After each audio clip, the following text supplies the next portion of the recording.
La Secretaría de Cultura de la Ciudad de México, el Instituto de la Defensa de los Derechos Culturales y Código Ciudad de México presentan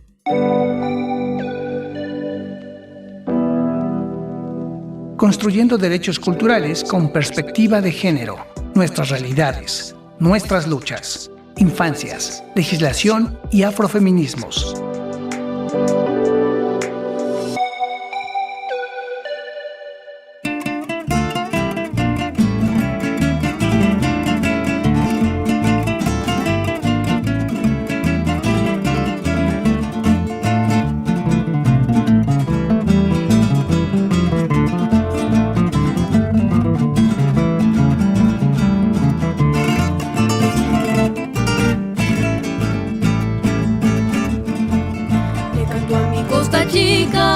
Esta tierra en que nací, le canto a mi Costa Chica. Esta tierra en que nací, yo me inspiro a cantar al lugar donde crecí. Yo me inspiro a cantar al lugar donde crecí. Alegre mi Costa Chica, mi pueblo es Ometepec. Alegre mi Costa Chica, mi pueblo es Ometepec. Conocí una morenita en tierras de Huajintepec. Conocí una morenita en tierras de Huajintepec. Ay, morena mía, yo te cantaré. Soy de la costa de Guerrero, soy del mero Metepec. Ay, morena mía, yo te cantaré. Soy de la costa de Guerrero, soy del mero Metepec.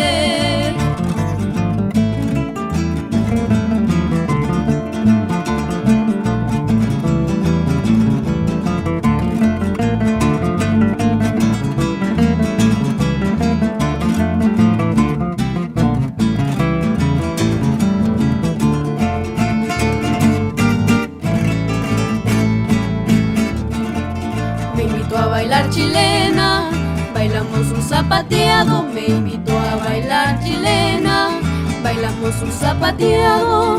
Al son de la malagueña, luego un son apareado. Al son de la malagueña, luego un son apareado. Ometepec luz hermoso, con su bella catedral. Ometepec luz hermoso, con su bella catedral. Y su fuente danzarina frente al Palacio Municipal. Y su fuente danzarina frente al Palacio Municipal. Ay, morena mía, yo te cantaré. Soy de la costa de Guerrero, soy del mero Metepec. Ay, morena mía, yo te cantaré. Soy de la costa de Guerrero, soy del mero Metepec.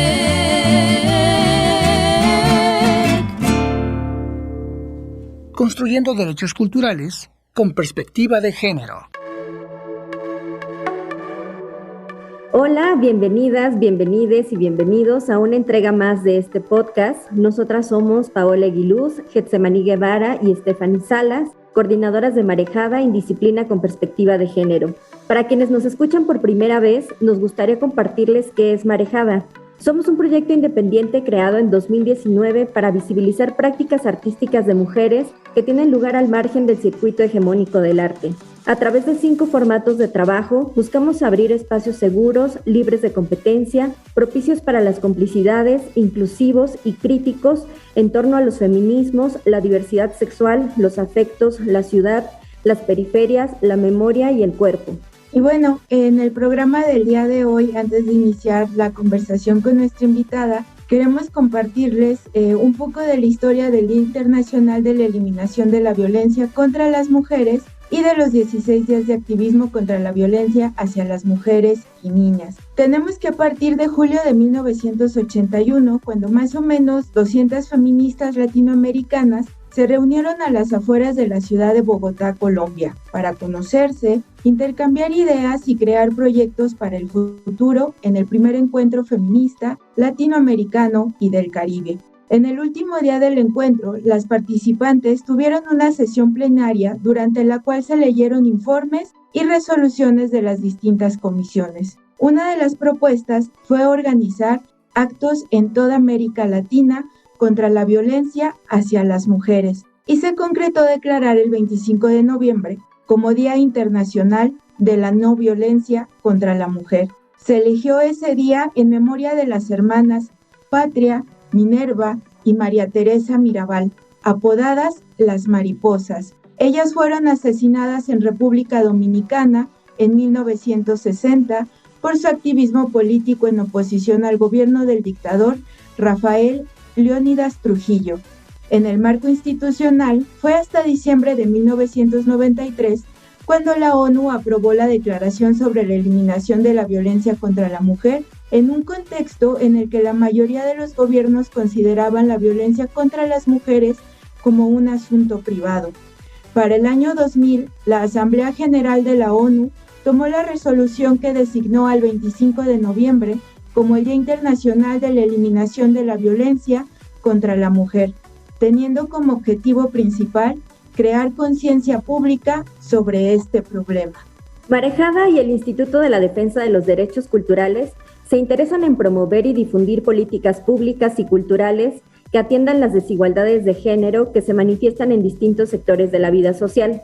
Es así que estas emisiones tienen el propósito de crear espacios seguros e incluyentes para difundir información y posibles propuestas de soluciones para la situación de las mujeres, adolescentes y niñas, con énfasis en el ejercicio de sus derechos culturales, con la intención de erradicar las violencias en razón de género.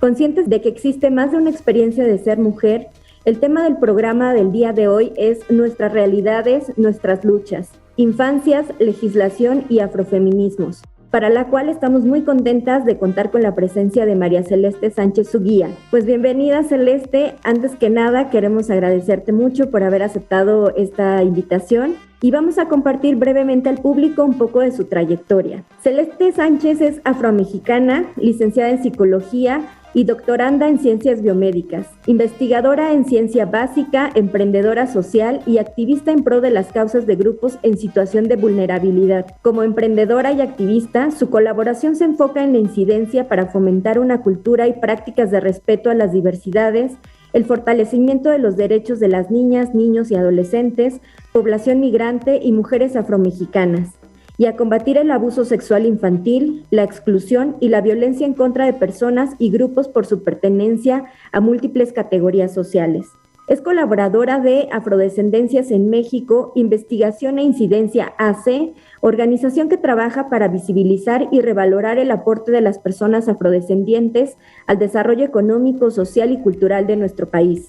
Red Integra, colectivo académico multidisciplinar de instituciones unidas en el objetivo de evidenciar y combatir el racismo y la xenofobia. Pozo de Vida AC, en el proyecto Dreams AC, como voluntaria en el programa de detección de víctimas de trata que se desarrolla en conjunto con el Instituto Nacional de Migración y Prevención del Abuso Sexual Infantil. Fue coagente de Efectos Valores AC, colectivo de jóvenes trabajando por los derechos de las niñas, niños, adolescentes y jóvenes víctimas de violencia y en situación de abandono, y de Movimiento Unido por la Infancia, MUI AC, agrupación social enfocada en promover la educación integral para generar oportunidades que transformen la realidad social de la infancia mexicana. Actualmente funge como secretaria de la Mesa Directiva del Senado de la República, presidenta de la Comisión Especial encargada de dar seguimiento a los casos de feminicidio de niñas y adolescentes y como secretaria de la Comisión de Seguridad Social. Es integrante de las comisiones Asuntos Indígenas, Derechos Humanos,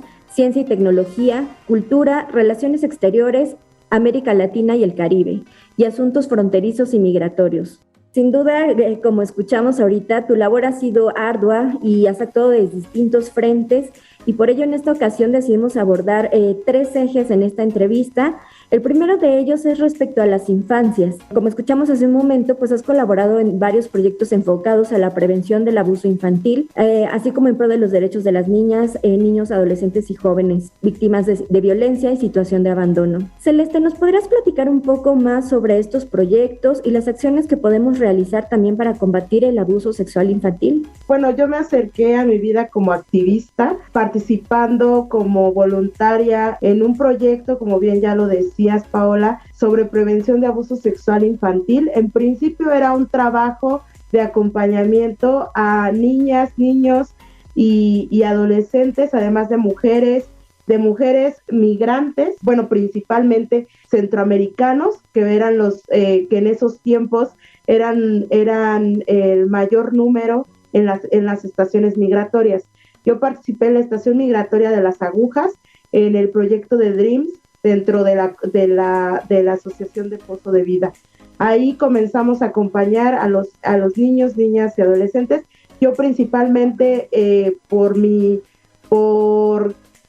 gusto de trabajar con niños y niñas, yo participaba más con este grupo, ¿no? Y en primera era más como acompañamiento, como estar 2 horas cada sábado cada semana, estar con ellos y jugar con ellos, acompañarlos, que se olvidaran 2 horas de ese día, de esa semana del encierro, ¿no? De estar lejos de su país, de estar lejos de toda su familia, y pues todos venían con sus papás, con sus mamás, pero pues en realidad ahí pues se separan entre hombres y mujeres, era difícil que siguieran estando en estas dinámicas, y lo que empezamos a ver es que pues cuando estás en una situación en la cual estás lejos de tu país, y además de eso pues llegas con una frustración. Yo lo veía con las mamás, ¿no? Que estaban frustradas de no haber llegado a su destino, de que iban a regresar a su país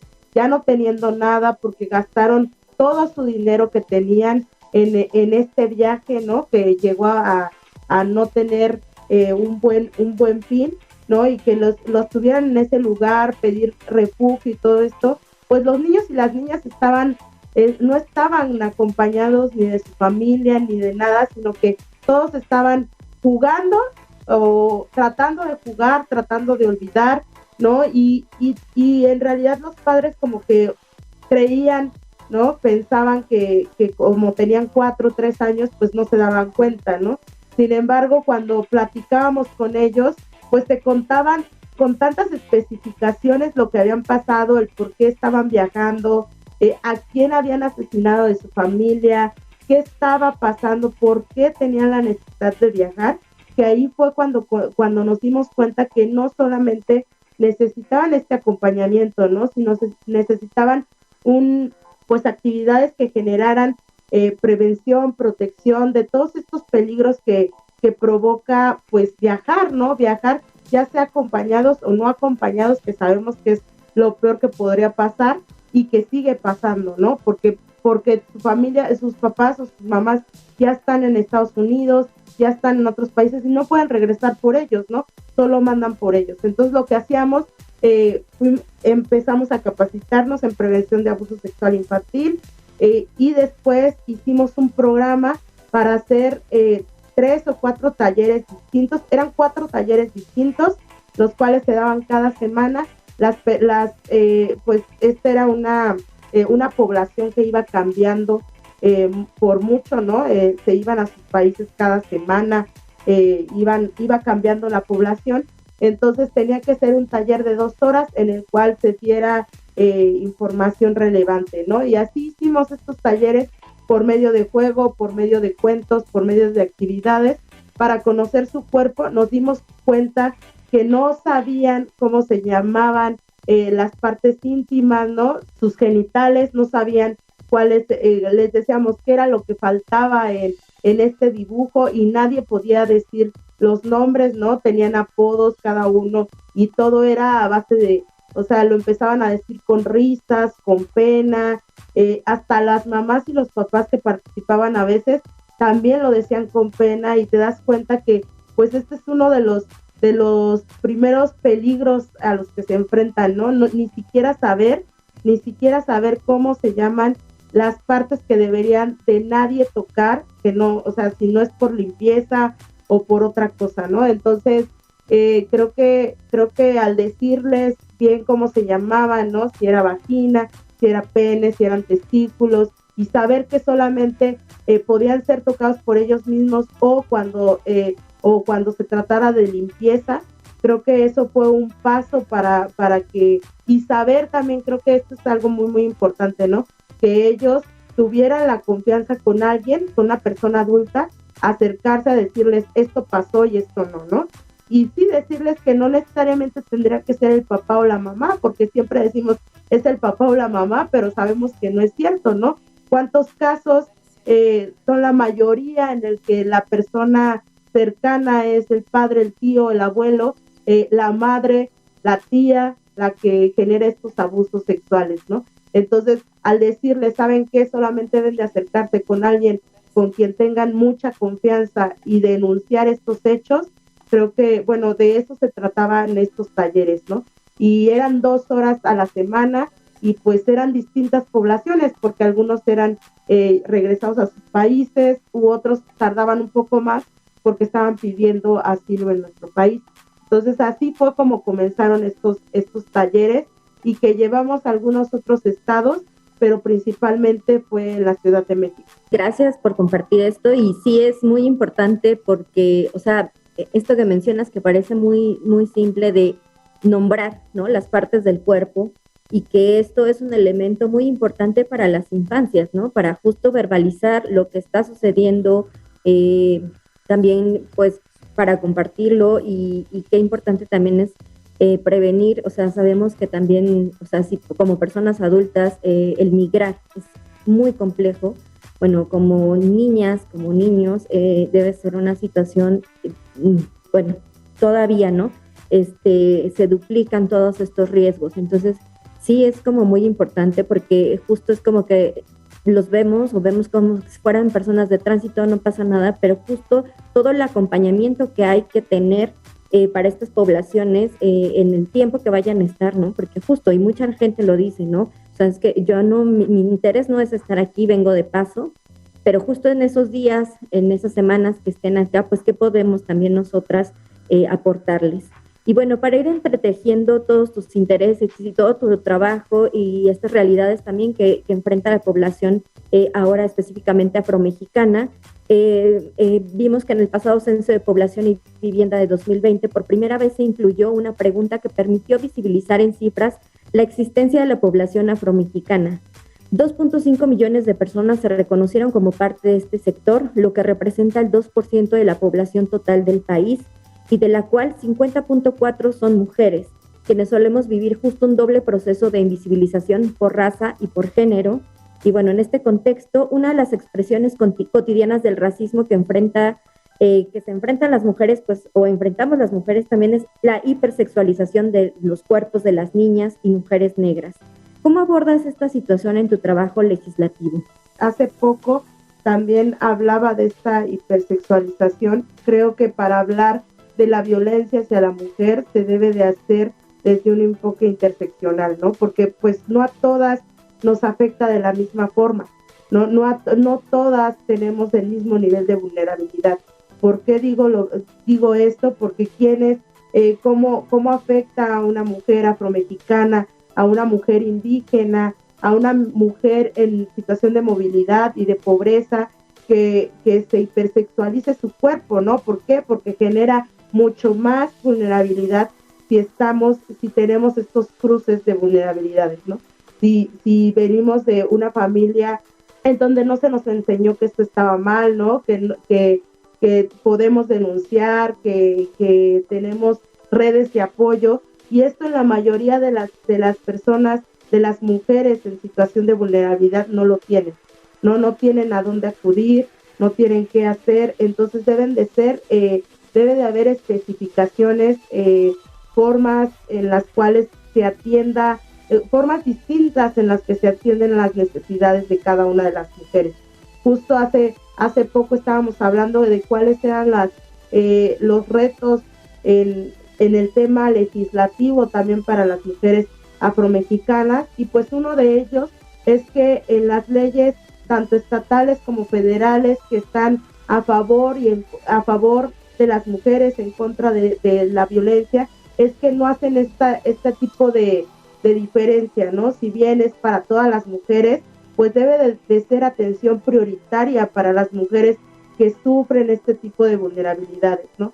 Entonces, en ese sentido, estamos trabajando para modificar este tipo de leyes en los cuales no solamente se hable de mujeres en lo general, sino que haya especificación. ¿Por qué? Porque se necesita distintos tipos de enfoque, se necesita que haya mujeres afromexicanas, indígenas, trans, que estén tomando estas decisiones, que vean cuáles son las necesidades y que no sea gente externa quien esté decidiendo qué necesita cada una, ¿no? Entonces, en ese sentido, creo que hacia allá vamos, ¿no? Ahorita en este momento estamos trabajando una iniciativa acerca del Instituto de Asuntos Indígenas, de Pueblos Indígenas, pero después de esto estamos pensando trabajar acerca de la ley y de los institutos de la mujer, porque no especifica este tipo de vulnerabilidades, no se habla de solo un tipo de mujer, sino que habemos muchas,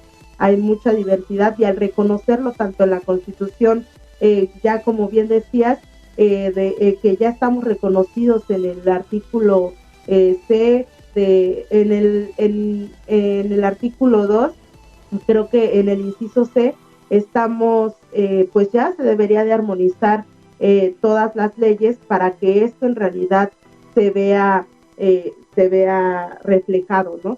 Que no solamente quede en el nombre, que no solamente quede en que seamos nombrados, sino que también ya se están dando armonización en todas las demás leyes. Eso también creo que es bueno mencionarlo. Ya hay varias armonizaciones de varios artículos en el cual ya se nos menciona a todas las personas afromexicanas, en leyes en donde ni siquiera se mencionaba a la población indígena, ahora también se menciona a la población afromexicana y a ellos. Entonces creo que se está avanzando, pero se necesita todavía un enfoque interseccional en todos los ámbitos. Sí, Celeste, creo que lo que estás mencionando es sumamente importante, esta armonización, ¿no? Que se sigan mencionando y justo combatir este borramiento que ha existido, ¿no? Durante tantos siglos. Y bueno, pues cambiando, parece que vamos a ir como navegando en tema, pero pues al final todos realmente pues van unidos con todo tu trabajo, y pasamos como a este segundo punto pues clave, que fue la modificación que se acaba de aprobar el 27 de octubre a la Ley de Ingresos del 2022, en la cual se contempla una tasa 0% de IVA en los productos de gestión menstrual. Pues sabemos que es un paso más para garantizar una menstruación digna a todas las niñas, adolescentes, mujeres y otras personas menstruantes, y realmente es un paso muy importante, ¿no? El acceso a estos productos. Pues sabemos que tú participaste ahí, no sé si nos puedes contar cuál fue tu participación y cómo va impactando esto en la vida de todas las mujeres.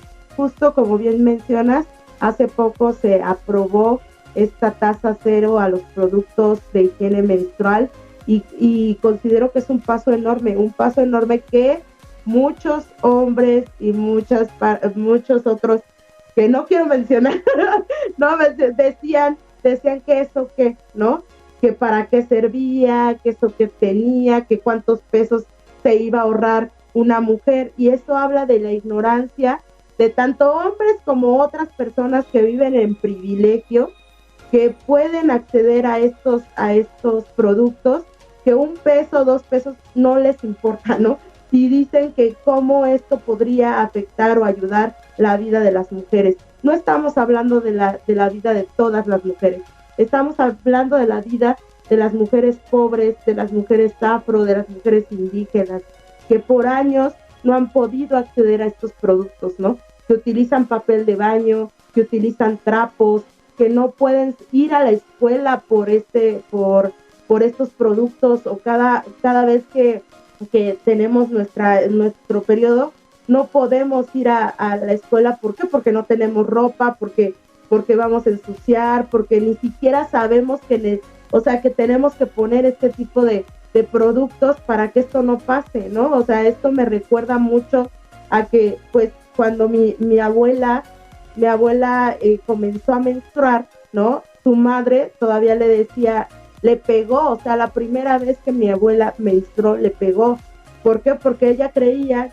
que menstruaba porque ya había estado con alguien anteriormente, ¿no? Entonces mi abuela tuvo que cuidarse cada mes por mes y ponerse trapos para que no la descubrieran, para que no le pegaran y todo eso, ¿no? ¿Y por qué? Porque nadie tenía este tipo de educación sexual, este tipo de que esto era completamente biológico, ¿no? Y creo que abre un paso a decir que por qué se tendría que poner un impuesto a algo, a un proceso biológico, ¿no? Es algo discriminatorio, es algo que por ser mujeres, ¿por qué tendríamos que pagar más? ¿No? Creo que el siguiente paso debería de ser que esto fuera gratuito, ¿no? Creo que ese debería de ser el siguiente paso, porque no podríamos seguir pagando por un proceso que es biológico y que no depende de nosotros, ¿no? Entonces, eso debería de ser muy, muy importante. Creo que estas personas que critican este paso o que dicen que solamente son algunos pesos, creo que habla de la ignorancia, de que esta iniciativa es desde la sociedad civil, ¿no? Esto creo que es muy, muy importante de mencionar. Es algo que en 2020 ya habían propuesto y que en este momento se hizo realidad, ¿no? Y que se busca que esto llegue a la gratuidad, porque no es posible que algunas mujeres podamos ir a la escuela y otras no en nuestro cuando tengamos nuestra menstruación, ¿no? Creo que es un paso más y que se debería de dar el reconocimiento a la sociedad, ¿no? Claro, mi voto fue a favor, claro, mi voto es siempre, y justo cuando pasaba uno de mis compañeras de la oposición a hablar de que esto para acá, y justo creo que esto es digno de mencionar, porque él hizo la cuenta de cuánto estarían ahorrando y que quién sabe qué, y digo, a ver, ¿quién te dijo cuánto costaba? ¿Quién te dijo cuánto? O sea, ¿cómo un hombre puede pasar a hablar de cuánto puede ahorrar una mujer en su menstruación, ¿no? Y si esto es relevante o no. O sea, tú en tu privilegio, desde nuestra posición en la que estamos, porque de verdad, o sea, siempre hago hincapié, o sea, yo soy una mujer afromexicana, pero no niego el privilegio en el que estoy en este momento. O sea, soy senadora, puedo pasar a lugares, tengo acceso a la salud, tengo acceso a la educación, tengo acceso a todo lo que muchas mujeres con mi color de piel o con un tono mucho más claro quizás, o sin otro tipo de cosas, creo que no podrían acceder, ¿no? Acepto estos privilegios y los tomo como una oportunidad para poder hacer que se escuchen esas voces que no se habían escuchado antes, ¿no? Y por eso es que se deberían de respetar este tipo de avances que para algunos creen que son 5 pesos, 10 pesos, pero para otras personas es el 5, el 10% de lo que se puede ahorrar una familia en situación de pobreza, ¿no? Y creo que eso es muy, muy importante de recalcar. Es un trabajo desde sociedad civil, es un avance y para estas mujeres, para mujeres en situación de pobreza, para mujeres que deben de buscar y comprar desde su posición sin ninguna ayuda, sin ninguna red de apoyo. Entonces, creo que es digno de aplaudirse este paso, ¿no? Muchas gracias, Celeste. Pues justo esto que nos acabas de comentar es reflejo de lo que nos habías dicho anteriormente, ¿no? Esta mirada de legislar desde la interseccionalidad, ¿no? Porque estos comentarios que dices que se hicieron sobre el ahorro, pues están vistos desde esta lectura del privilegio, ¿no? Y pensados hacia mujeres privilegiadas, ¿no? Pero ¿qué ocurre con las otras formas, las otras experiencias de ser mujer, ¿no? Donde están atravesadas por la pobreza, la falta de educación sexual, incluso, ¿no? Estas críticas también en torno a cómo gestionar tu menstruación, en torno al uso de ciertos productos, ¿no? Que sí contaminan, ¿no? Pero también ahí tiene mucho que ver el costo, ¿no? Entonces, siguiendo como esta línea, nos gustaría saber, desde tu mirada de mujer afro, ¿qué retos extra enfrentan las mujeres afromexicanas para el acceso a una menstruación digna? Y la tasa cero, ¿qué impacto tiene en estas comunidades, ¿no? En las comunidades afro, Y este cambio en la legislación es suficiente o qué más consideras que se necesita? Desde la mirada afro, desde, bueno, conocer un poco de todo lo que yo les digo, ¿no? Creo que, bueno, ya lo había mencionado, pero eso no me canso de decirlo, yo hablo desde una mujer afromexicana que nació en la Ciudad de México, con este acceso mucho más a la salud, a la educación, ¿no? Pero comunidades, pueblos afromexicanos de la Costa Chica, en donde han estado olvidados durante siglos, no hay acceso a la salud, no hay acceso a este tipo de educación y sigue habiendo muchos prejuicios dentro de estas comunidades ante la menstruación, ¿no? No se habla de ello. Hay familias en donde pues las mujeres no salen de la casa cuando están menstruando, ¿no? No van a la escuela. Lo que les mencionaba pasaba hace algunas décadas en Coajinicuilapa, ¿no? Que es en donde nació mi mamá y donde es toda su familia y donde todavía se habla con muchos prejuicios, hay mucho tabú acerca de la menstruación, ¿no? Entonces creo que esa es una de las cosas que sufren las mujeres afromexicanas, las mujeres indígenas de estas poblaciones, ¿no? Y también en ese sentido, pues la educación, la falta de información acerca de los procesos biológicos que sufre nuestro cuerpo, no solamente la menstruación, sino también el crecimiento de los pechos, el cambio de todo tu cuerpo cuando comienzas a menstruar. Creo que eso nunca se nos habla, tanto en escuelas públicas como en privadas y mucho menos en estas comunidades, ¿no? En donde por mucho tiempo también se ha visto como esta resistencia a la educación sexual, ¿no? Creo que en este sentido hace poco se está haciendo un programa tanto dentro con el estado de Guerrero y la ONU acerca de pues eliminar también el matrimonio infantil, pero no solo el matrimonio infantil, sino también que haya educación sexual, ¿no? Dentro de la escuela y también justo hace poco aprobamos ahí en el Senado esto de que se dé una perspectiva de género en la educación pública, ¿no? Creo que esto va a ser un paso fundamental para que niñas y niños también puedan acceder a esta educación y podamos hablar de la menstruación como un proceso biológico de todas, ¿no? Entonces creo que eso es bastante importante. ¿Y cuáles son los retos? ¿Qué es lo que viene? Pues creo que pues es eso, ¿no? Creo que buscaríamos que en algún punto estos productos sean gratuitos, ¿no? Que en algún punto esto no tenga que ser un gasto más para las familias en situación de pobreza y que se vea de lo más normal que una niña, que una mujer menstrue cada mes y que podamos ir al ginecólogo sin ningún tabú, sin ningún problema, porque pues recordemos que esta falta de acceso a esta educación, pues lo que hace es que promueva estas enfermedades también, ¿no? Tanto de transmisión sexual como también pues el cáncer de mama que no se atienda a tiempo. O sea, creo que la educación siempre va a ser fundamental.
Diálogo impartido por Proyecto Marejada. Indisciplina con perspectiva de género. Bueno, para entrar ya a este último punto, donde igual ya vamos más entretejiendo esto que nos comentas de estas otras realidades que existen, ¿no? Y qué es lo que más se puede hacer para seguir reconociendo y visibilizando y también rompiendo estas brechas que existen, ¿no? Entre la sociedad. Vamos a entrar a los afrofeminismos, que sabemos que pues vivimos en una sociedad que históricamente ha borrado las huellas de los pueblos afromexicanos, como lo hemos visto en las leyes o en estas cuestiones pues básicas, ¿no? Pues hemos crecido en este contexto, pues tú también, y cómo fue este proceso en el que tú te reconociste como una mujer negra, y pues para ti, ¿qué significa ser afromexicana? Muchos me han dicho que si yo antes de reconocerme no me había visto en un espejo. Hace poco leí ese comentario en una de mis redes sociales, ¿no? Y me sigue resonando porque obviamente sí me había visto en un espejo, obviamente sí veía a mi mamá, sí veía a toda mi familia, ¿no? O sea, conozco a toda la familia de mi mamá y todas son negros, son afros. Entonces, ¿por qué yo no me había dado cuenta de que lo era, ¿no? Y fue por esto que dices, ¿no? Que se ha invisibilizado tanto la diversidad de la población afromexicana que en realidad no sabía que existía una población afromexicana, ¿no? ¿Por qué se iba a dividir si soy mexicana y ya, ¿no? Siempre así lo mencionan. ¿Por qué buscas más derechos? Nunca hemos buscado más derechos. ¿Por qué buscas que se reconozcan si todos somos iguales? Si todos fuéramos tratados de la misma forma, no habría necesidad de decir que somos distintos, ¿no? De hacer frente a todas estas identidades, pero sí lo hay. O sea, a diario nos reconocen como distintos, a diario somos separados de la normalidad que dicen que es ser mexicano, ¿no? Entonces, en este sentido, ¿qué es? Pues para mí, ¿qué es? Es reconocer mi historia, reconocer los aportes que ha hecho la población afromexicana desde el inicio, ¿no? Tanto a la independencia, a la revolución, como cada uno de los procesos, ¿no? Y sentirme orgullosa tanto de mis tradiciones como de mis costumbres y también reconocer que es resistencia, ¿no? Resistencia en el sentido de seguir portando mi cabello como a diario lo porto, portar los textiles, seguir reconociendo en cualquier lugar que voy que soy afromexicana y que pertenezco a esta población por toda la historia, ¿no? Tanto de mi familia como mía, y que no solamente significa ser afro, nacer en la costa, vivir en la costa y tener esas tradiciones, sino que la población afromexicana está a lo largo de todo México, y que por eso mismo es que somos tan heterogéneos, ¿no? No necesitamos tener todas las costumbres, todas las tradiciones para identificarnos como tal, ¿no? Sino que, o sea, yo me identifico, ¿por qué? Por mi color de piel, por mi cabello, por todas las historias que me cuenta mi familia, ¿no? Mi mamá, y todo esto, y porque sé que en donde nació y creció mi mamá es en este momento uno de los municipios en donde más se reconocen como negros y afromexicanos, ¿no? Entonces creo que todo esto, y saber que ella migró aquí a la Ciudad de México, toda la discriminación que ella vivió por su color de piel, por su cabello, el que yo al inicio en la secundaria, en la primaria, yo no me sentí identificada con todo lo que se contaba en la historia, ¿no? Y como fui discriminada también por mi cabello, por mi color de piel, creo que eso fue lo que fue construyendo mi identidad, y no me di cuenta que era afromexicana hasta que asistí a estos foros, a estos congresos, por eso es que cuando me dicen, ¿por qué no te reconoces como negra y sí como afromexicana? Pues fue mi proceso, así fue como me acerqué al tema, ¿no? Cuando hablaban de la población afromexicana y yo me identificaba como tal y decía, es que sí soy, ¿no? Y que mi mamá se haya reconocido. Mi mamá siempre se ha dicho ser una mujer negra, ¿no? Y ella, porque pues de dónde creció y cómo fue su dinámica familiar, ¿no? Sin embargo, yo, por esta ignorancia de no saber que las personas afromexicanas están en todo el país, yo decía, pues es que yo no nací en la costa, ¿no? Yo no nací en Guerrero ni en Oaxaca, entonces yo no soy una persona negra, ¿no? Soy una persona mexicana ya, ¿no? Entonces, pero cuando te das cuenta de estas particularidades, de estas características de la tradición, de las costumbres, es como te identificas como una persona afromexicana, ¿no? Y por eso es que me nombro como mujer afromexicana. Y qué importante esto que comentas, Celeste. Justo en la mañana venía escuchando la radio y hay unas cápsulas del IMER que yo no había escuchado sobre afrodescendientes en la Revolución Mexicana. Entonces justo están hablando, ¿no?, de la historia de mujeres y hombres afrodescendientes. También hablan de la posibilidad de que Emiliano Zapata justo era descendiente de poblaciones africanas en México. Entonces, qué importante que ahora, ¿no?, ya se esté haciendo, creo que son como estas luchas, por eso de ahí también el título de esta emisión, porque pues con todas estas luchas que hay que hacer, como desde mujeres, para las infancias, mujeres afromexicanas, entonces bueno, pero sí me parece muy importante que se estén haciendo estos esfuerzos pues de manera pública. Sí, justo había mencionado hace poco que pues ya me invitaron a algunos eventos en la Secretaría de Gobernación, o sea, acerca de, también he visto en la independencia de México que se nombra, ¿no?, a la población afrodescendiente, en lugares públicos, tanto en comerciales, en otros lugares que haya afrodescendientes. A mí se me hace un paso enorme, porque antes éramos tan invisibilizados que siempre eran los mismos, ¿no?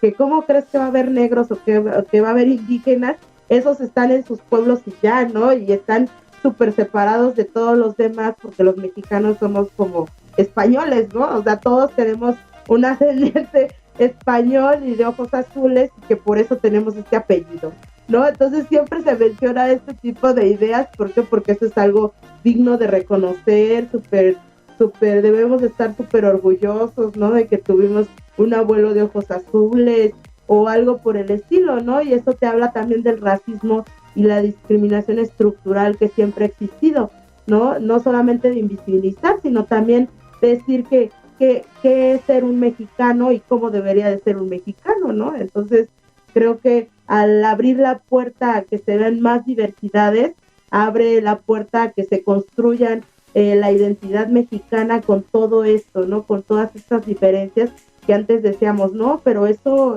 ¿por qué está aquí, no?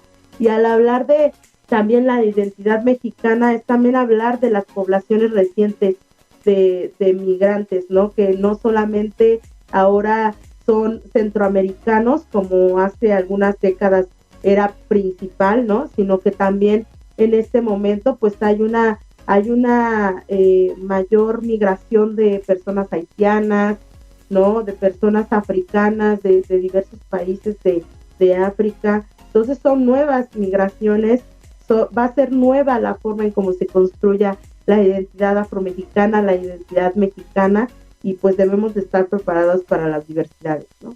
Muchas gracias, Celeste. Sí, lo que dices es súper interesante. Incluso yo creo que si cada uno de nosotros rasca como en su genealogía, pues vamos a encontrar todo esto, ¿no? E incluso no yéndonos tan lejos, yo lo veo con mi abuela. Ella, su físico es pues sí, de una mujer que viene de una zona en donde son pueblos o hay población afro, pero buscando en su memoria, charlando con ella, sí menciona mucho que era como despectivo el trato que dentro de su propia familia había hacia aquellos integrantes que eran de un color de piel pues más moreno, ¿no?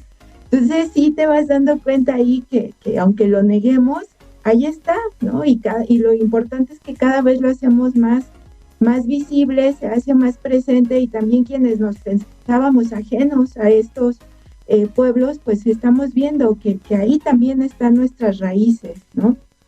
Y bueno, siguiendo como con este tema de los afrofeminismos, nos gustaría recuperar un fragmento de una conferencia titulada Todos deberíamos ser feministas, de la escritora Chimamanda Ngozi Adichie, en donde ella refirió, cito, que una académica, una mujer nigeriana, me dijo que el feminismo no era de nuestra cultura. En cualquier caso, como el feminismo era antiafricano, decidí que empezaría a presentarme como una feminista feliz africana que no odia a los hombres y a quien le gusta llevar pintalabios y tacones altos para sí misma y no para los hombres. Por supuesto, estas reflexiones que compartió la escritora estaban cargadas de ironía, ¿no? Pero demuestran justo que la palabra feminismo está sobrecargada de connotaciones negativas y que también cuando se habla del feminismo en singular se piensa justamente en esta idea de un movimiento que representa a mujeres blancas y de Occidente, lo que afortunadamente ha cambiado cuando comenzamos a nombrar al feminismo en plural, ¿no? Hablar de feminismos. Entonces, Celeste, siguiendo esta cita, para ti, ¿qué ha implicado reconocerte como una mujer afrofeminista? Y si consideras que desde una posición feminista se puede combatir al racismo. Muchas gracias. Esta pregunta me gusta mucho porque justo cuando yo me identificaba como feminista pasó lo mismo, ¿no? O sea, comenzaba a leer lo mismo, ¿no? Pero no se hablaba desde todas las mujeres. O sea, cuando tú hablas de un feminismo nada más, ¿no? Hablarías, entonces darías por hecho que solamente somos un tipo de mujeres, ¿no? Y no es así, ¿no? Tenemos distintas circunstancias en las que crecemos, que traemos desde el nacimiento, como es el color de piel, como es tu cultura, tu etnia. Entonces creo que es muy, muy importante hablar de la pluralidad, ¿no? En el feminismo. ¿Por qué? Porque no a todos nos cruza de la misma forma el sistema patriarcal, no a todos nos cruza este machismo, sino que también tenemos que tomar en cuenta la raza, el color de piel, la situación de pobreza, la situación de movilidad. Y si hablamos solamente de un feminismo, estaríamos diciendo que todas somos iguales y que a todas nos afecta de la misma forma este sistema. Y no es cierto, ¿no? Y creo que justo por eso, justo con esta frase que mencionabas de este libro, creo que nos pasa lo mismo a todas las mujeres que nos sentimos distintos o salidas un tanto de la norma, ¿no? Y entonces decimos, pero ¿por qué estamos hablando solo de cómo nos afecta el machismo, sino que a mí me afecta de distinta forma por mi color de piel, ¿no? A mí me afecta porque no solamente me está afectando el sistema patriarcal, sino también el racismo, sino también la xenofobia, sino también todas estos tipos de vulnerabilidades. Y desde ahí, pues por eso creo que hablo de que se debería de hablar desde un enfoque interseccional, ¿no? Ver siempre cada una de las características de las mujeres. Si bien a todas nos afecta el machismo porque todas somos mujeres, no todas, o sea, si es un piropo que nos afecte a todas, no a todas estamos en una colonia que está llena de violencia y que no podemos caminar a las 8 o 7 de la noche porque estamos seguras de que nos asaltan, nos violan o nos secuestran y nos matan, ¿no? Entonces sabemos que no todas estamos en con este peligro a diario. Sin embargo, si te vas a la periferia, a estos estados en donde siempre se sufre de esto, sabemos que debes de andar con un cúter, con algo, o sea, todo esto, y si no lo vemos desde distintos enfoques, siempre nos vamos a quedar cortos al hablar de feminismo, ¿no? Al hablar de que, pues, sí está el machismo, sí está el sistema patriarcal, pero pues no es lo mismo yo estando en esta situación de ser senadora a una mujer que está en una situación de pobreza y que no tiene acceso ni a la educación ni a la salud, ¿no? Y que sufre violencia tanto en la familia como afuera. Entonces, no puedo hablar de todas las mujeres, de todas las opresiones, si no escuchamos todas las voces, ¿no? Entonces creo que va en ese sentido y gracias por compartir ese libro ya lo había leído y pues me mueve muchas cosas, ¿no? Del por qué yo no me podía identificar primero como feminista, porque yo no me sentía que cuadrara ahí, ¿no? Sino que hasta que conocí el afrofeminismo y diversidad de estos términos, ¿no? Entonces creo que va en ese sentido. Creo que lo que buscamos al hablar de feminismos es poder buscar que dentro de esa caja haya más lugares para todas, ¿no? Que entremos todas, que podamos hablar todas, ¿no? Y que no solamente un grupo de mujeres pueda hablar por todas. Creo que eso es bastante importante. Sí, justo es algo que acá en Marejada siempre nos gusta, ¿no? Como hablar de feminismos y no solo de uno, ¿no? Porque sabemos, como igual el título del programa lo dice, son muchas realidades las que se viven, ¿no? Y no podemos hablar solamente desde nuestra perspectiva o desde una sola visión. Y qué padre que pues nos estés compartiendo también pues tu visión, cómo te involucraste.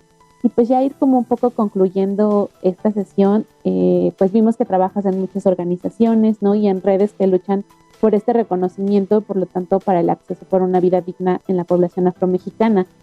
Pero no sé si podrías como compartirnos un poco más estos espacios, los objetivos, qué es lo que se está haciendo. Sí, justo, bueno, desde primero comencé a participar en Efecto Valores, en donde, bueno, ese fue mi inicio en el activismo, en esa asociación, y era, bueno, justo fue que me dijeron que yo tomara como la línea de la población afromexicana, siendo que yo no me reconocía todavía, ¿no? Y decía, ¿y eso por qué no? Y cuando a mí me dijeron, es porque tú eres afro, ¿no?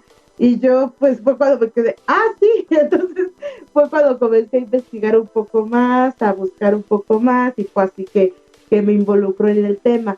Ya de ahí fue que conocí también a la Asociación de Afrodescendencias en México, Investigación e Incidencia. Esta asociación está conformada principalmente por académicas y que hablan del tema, ¿no? Y que pues yo me acerqué a ellas porque justo cuando las escuché me identificaba mucho con su discurso, con todo lo que mencionaban de lo que había vivido la población afromexicana, cómo fue invisibilizada y todo eso, ¿no? Entonces fue en el 2016 que comenzamos a tener un poco más de acercamiento con esta asociación. Me invitaron a ser parte de esta y pues comenzamos el trabajo de difusión, de construcción de un decálogo de la población afromexicana para ser incluida en la Constitución del 2017 de la Ciudad de México. Y fue así que nos presentamos en varios museos, en varias plazas, fuimos con los constituyentes para ver, para sensibilizar acerca del tema y que fuéramos incluidos en esta Constitución. Se logró, ¿no? Fuimos incluidos como un grupo prioritario para la atención. Entonces, en el 2017 se incluyó en la Constitución de la Ciudad de México y ya de ahí seguimos trabajando en esta asociación para que se diera también el proceso de reconocimiento a nivel federal, que recordemos que esta fue una de las principales demandas desde que comenzó el movimiento en el 97, que fue el inicio el inicio de la primera asociación que se encargaba de la defensa de los derechos de la población afromexicana. Esta asociación se llama México Negro y desde ahí se comenzó esta lucha y pues seguíamos, ¿no? Desde esta asociación de afrodescendientes en México, afrodescendencias en México y lo que se buscaba era eso, ¿no? Visibilizar, buscar que era necesario, que era una de las demandas y que también era una de las cosas que habíamos firmado como país en convenios internacionales, ¿no? Como es la como es el decenio en el que estamos, el decenio de las personas afrodescendientes. Se comenzó en 2015 y termina en el 2024, y creo que es muy, muy importante esto, porque eso fue un parteaguas para que pues se diera estos reconocimientos, ¿no? También fue la encuesta intercensal, en donde ya 1,5 millones nos reconocíamos como afromexicanos, ¿no? Y que ya en el 2020 pues se duplicó casi, pero pues con esta encuesta intercensal pues dio paso a que pues sí estábamos en donde estábamos y por qué era necesario ser reconocidos, ¿no? Porque pues también visibilizó en qué características teníamos y en qué situación estábamos, ¿no? Nos arrojó que las mujeres afromexicanas estábamos en mayor situación de analfabetismo que las mujeres indígenas. Entonces creo que eso habló mucho del olvido, de la invisibilización de esta población, y pues nos dio muchos argumentos para que en el 2019 se diera esta reforma al artículo 2 y fuéramos incluidos. Y ya en el 2020 que se dio también pues que se agregó a la población afromexicana en ser prioritaria para los programas sociales, ¿no? Los programas sociales que ya se hicieron como obligación a nivel federal. Entonces creo que es muy, muy importante, y pues así fue mi camino en estas asociaciones. Un camino muy fructífero, porque pues ha habido logros muy notables, ¿no? En el tiempo presente. Y bueno, Celeste, ya como para ir cerrando, sabemos que pues aún queda un camino muy largo, mucho trabajo por delante en cuestiones de políticas públicas en torno a los temas de afrodescendencias. Entonces, nos gustaría preguntarte qué reflexiones o expectativas tienes en cuanto al trabajo y el papel de las instituciones, principalmente las culturales, en este tema. Y desde tu experiencia, ¿cómo tejer resistencias con otras mujeres? Justo hace poco participé en un encuentro de parlamentarios y parlamentarias afros, y me mencionaban, la forma de la participación era hablar de las políticas públicas que se habían hecho en cada uno de nuestros países, ¿no? Yo llegué y pues no se están haciendo, no hay todavía políticas públicas, ¿no? Si bien es cierto, ya hay reformas, se están haciendo la armonización de los artículos y todo esto, y estamos mucho más avanzados que otros países que tienen mayor población afrodescendiente. Todavía hace falta mucho trabajo, ¿no? En políticas públicas, como es esto de pues el acceso a la salud, ¿no? Lugares específicos en donde pueda llegar la población afromexicana. Sabemos que el Instituto de Pueblos Indígenas es un ente encargado de la población afromexicana. Si bien están haciendo ya algunos proyectos enfocados en esta población, todavía faltan más, ¿no? Falta que haya más gente en tomas de decisiones. Hay acciones afirmativas que se dieron en estas elecciones intermedias que acaban de pasar, en donde ya se toma la población afro y que se hicieron cuotas, obligaron a partidos a que hubiera personas afros que se registraran, y que, o sea, por cada uno de los partidos.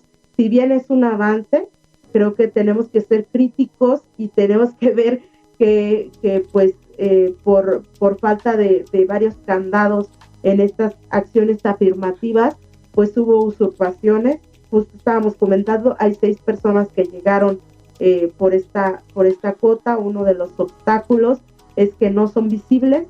No hay el diputado federal Sergio Peñalosa, él desde el inicio, él fue el presidente de la Asociación México Negro, él ha trabajado desde hace décadas en el movimiento y es reconocido como persona afrodescendiente. Hay varias personas que entraron por esta cuota y que no son visibles, y que porque se protegieron estos datos no pudimos ver quienes se habían lanzado por estas cuotas, ¿no? Entonces creo que hace falta mucho ver qué candados, qué características deben de tener estas acciones afirmativas para que esto no siga pasando, ¿no? Para que las elecciones que vienen sí sean personas que representen, que tanto se autoadscriban, pero que también tengan una agenda en favor de esta población, porque muchos me han dicho, ¿no? Que quizás lleguen cualquiera que diga, pues sí soy afro, crecí como afro y sí lo soy, ¿no? Pero de nada va a servir si no traen una agenda enfocada a esta población, porque podemos tener el mismo tono de piel, podemos tener el mismo color, la misma forma de cabello, pero si la misma población no te reconoce, si la misma población no se ha visto beneficiada o no ha trabajado contigo, creo que va a servir de muy poco que estas acciones afirmativas existan, ¿no? Porque, pues, justo hablando con varios colectivos, con varias asociaciones, se sienten defraudadas porque algunos partidos políticos, al menos en Veracruz, lo que me habían informado, es que ya en los últimos días en donde tenías que registrar, o sea, llegaban con quien sea y te decían, oye, ¿tú quieres entrar por la cuota afro? ¿No? O sea, tú quieres, o sea, las entregaban. ¿Por qué? Porque eran condiciones, o sea, era condicional para poder registrar a los demás, y creo que eso habla muy mal tanto de los partidos y de la falta de, pues, que se hagan estas acciones afirmativas, pero si no hay una campaña, si no hay una sensibilización acerca del tema, pues poco se va a poder hacer respecto a sentirnos representados tanto en Cámara de Senadores como en Cámara de Diputados, ¿no? Y creo que eso es muy, muy importante para el avance de la población, o sea, para que se vea reflejado tanto en el proceso parlamentario como también hacia afuera, ¿no? Creo que hace falta mucho visibilizar, y es por eso que también agradezco mucho estos espacios, ¿no? En estos espacios en los que antes no se hablaba de la población afro, ¿no? Antes ni siquiera se tomaba en cuenta. Creo que ya hay más espacios, ¿no? Ha habido un boom. Creo que eso me pone muy contenta, me da esperanza de que esto avance mucho más, ¿no? Y que sigamos trabajando en estas políticas públicas, ¿no? En estas acciones afirmativas, en las cuales lo que se busca es tener un piso parejo para todas y todos, ¿no? Y que no tengamos más derechos que alguien más, sino que los mismos que cualquier otro ser humano, ¿no? Que los mismos que otro mexicano y otra mexicana, porque lo somos. Entonces, creo que en eso estamos, ¿no? Justo acabo de participar en un foro en el Instituto Electoral de Tabasco y hablábamos de eso, ¿no? Creo que estamos en el momento, estamos con tiempo para ver qué candados, qué características deben tener estos y que no sufran este tipo de usurpaciones nuevamente, ¿no? Porque de verdad creo que es más que para el gobierno, más que para todo, creo que pues es una deuda que debe de ser pagada para esta población que históricamente ha sido invisibilizada, ¿no? Y que todo el trabajo que de décadas que se ha hecho, pues que se vea reflejado en realidad en estas acciones afirmativas, ¿no? Entonces, pues en eso vamos. Pues muchas gracias, Celeste, y qué importante esto que mencionas sobre la usurpación de cuotas, porque bueno, también lo vemos en el caso de las mujeres. O sea, que esté una mujer no significa que sea feminista o que esté interesada en los feminismos y que responda justo a las necesidades o abogue por las necesidades de otras mujeres con otras realidades. Entonces sí, es importante tener ahí justo pues bien el ojo, ¿no? De quienes están ocupando estos cargos. Y bueno, ya para concluir, a través del arte y la cultura podemos justo promover acciones encaminadas a prevenir y erradicar el racismo, discursos de odio, los actos y las manifestaciones de carácter discriminatorio hacia la población afrodescendiente y reconocer sus aportes a la cultura de México. Es una deuda histórica y una obligación continuar implementando políticas públicas destinadas a los pueblos afromexicanos. Les invitamos a consultar la cartilla de los derechos culturales y el prontuario normativo que los pueden encontrar en la página de la Secretaría de Cultura de la Ciudad de México. Recordemos que el conocimiento de la cultura facilita el reconocimiento de nuestra identidad, nuestro punto en la historia y el camino que debemos seguir. Entender y comprender nuestra cultura significa además la responsabilidad de respetar, cuidar y valorar todo aquello que nos define. Celeste, muchas gracias por acompañarnos. Ha sido muy enriquecedor compartir este espacio contigo. quisieras agregar unas palabras a modo de conclusión y pues también si nos puedes compartir pues tus redes sociales para que todos te podamos seguir. Primero, pues agradecer mucho el espacio que me dan, el espacio a conocer la diversidad de nuestro país, ¿no? Y que pues sigamos construyendo pues un país mucho más justo para todas y todos, ¿no? Creo que eso es lo que se busca con este tipo de programas, con este tipo de programas en donde se ve la diversidad, donde se refleja no solo la tolerancia, sino la diversidad, ¿no? A todos. Entonces creo que pues muchas gracias. Mis redes sociales, @María_Celeste con doble S, ese es el Twitter, y en Facebook me encuentran como Celeste Sánchez Sofía, y pues creo que sí, solamente tengo Facebook y Twitter. Muchísimas gracias por la invitación. Ha sido también para mí muy enriquecedora hablar de más temas. Creo que siempre poner sobre la mesa y seguir informando, ¿no?, acerca de lo que se legisla, porque muchas de las cosas solamente quedan como en el papel, y si no se hablan de los temas y si no llegan a la comunidad, pues poco se habrá hecho, ¿no? Entonces creo que tenemos que seguir hablando de lo que se está haciendo. Muchas gracias.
Cosechas se vendieron y ya tengo 2 centavos.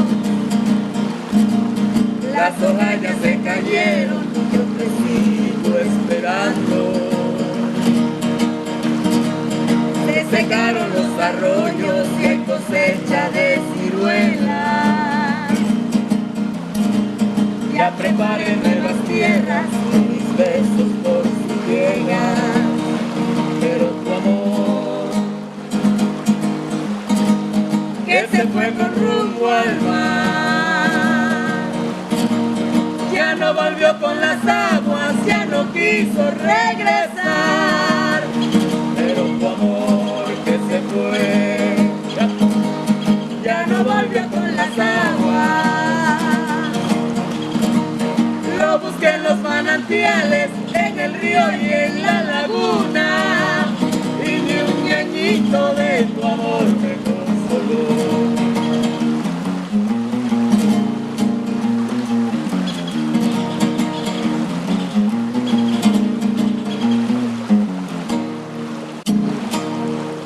...16 días de activismo en contra de la violencia hacia las mujeres y las niñas. Muchas gracias, Celeste, por acompañarnos y por tu palabra. Y pues antes de despedirnos, queremos compartir con ustedes los nombres de las canciones que se escucharon a lo largo de esta transmisión, así como externar nuestro agradecimiento a Coral Silva por su cooperación para encontrar a las cantantes afromexicanas que escuchamos, ¿no? Un saludo hasta la región de la Costa Chica de Guerrero. La primera canción es de aquí de Ometepec por las hermanas García. Laura y Celia nacieron en Ometepec, Guerrero. Este dueto es reconocido por sus bellas interpretaciones de boleros y chilenas. Cantan y componen en el estilo propio de su región. Y la segunda es La Bruja, interpretada por Alejandra Robles, La Morena. Ella es oriunda del estado de Oaxaca y su estilo musical representa sus raíces afromexicanas, las que fusiona con música afrocubana, el bolero y la bachata. También es compositora y bailarina. Y la última, Ni un añito, en las voces de Chilate con Hojaldre, que está integrado por Yasser Ángel Godínez Mendoza y Yamel Cortés Marmolejo, originarios de Ayutla de los Libres, municipio de la Costa Chica de Guerrero. Tocan desde chilenas tradicionales de la Costa Chica hasta bolero costeño, bolero cubano, música colombiana y jazz. Para quienes no sepan, en Ayutla de los Libres, cuando llega una visita se les ofrece un vaso de chilate y una rebanada de hojaldre. Esa es una de las tradiciones que identifica a este pueblo. Y nuevamente muchísimas gracias, María Celeste Sánchez Ujía, por aceptar esta invitación. La verdad es que fue muy enriquecedor escucharte y seguiremos ahí en tus redes, pues viendo todo lo que haces, porque justo tienes una labor muy amplia. Y bueno, pues muchas gracias a todas las personas que nos escuchan. Les damos gracias también a Código Ciudad de México por el espacio brindado, así como a Jesús Galindo Calderón, director general del Instituto de la Defensa de los Derechos Culturales, a Samuel García, líder de coordinación de investigación, y a Erika Sigüenza, colaboradora del Instituto, por todas las gestiones realizadas para este programa.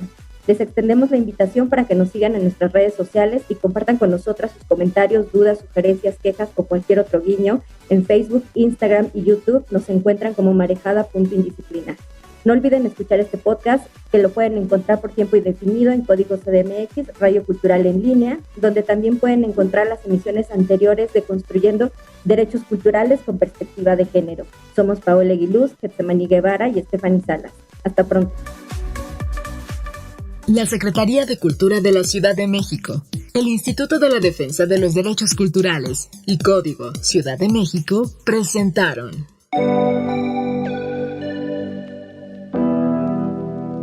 Construyendo derechos culturales con perspectiva de género. Nuestras realidades, nuestras luchas, infancias, legislación y afrofeminismos.